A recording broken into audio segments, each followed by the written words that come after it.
দেখো ইন্ডিয়াতে মোষ চাষ করতে কিছু উৎসাহ দেওয়া। প্রথমত হচ্ছে মোষ চাষ করতে যদি পারো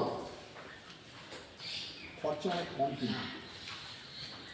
কারণ মোষকে আমাদের দেশে যে মোষগুলো সাধারণত আমাদের দেশে যে মোষটা আমাদের নিজস্ব ওরা ফেলে দেখো প্রত্যেকটা সেই বাঁকানো উপরের দিকে বড় করে দেখানো আছে, খুব ভালো লাগে এই জাতটা। সারা পৃথিবীর মধ্যে এই জাতটা খুব ভালো এবং মোটামুটি যদি ঠিকভাবে পালন করতে পারো 10 লিটার দুধ দেবে, 8 থেকে 10 লিটার দুধ দেবেই। একটা মোষ যদি 7-8 লিটার দুধও দেয়, তুমি গড়ে 60 টাকা করে দিতে পারি, 80 টাকা লুজ।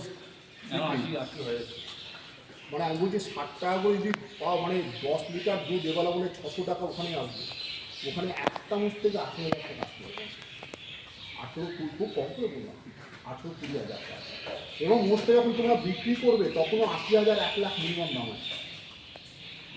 একে মেনটেন্যান্স কস্ট খুব কম। এখানে জলটা কেন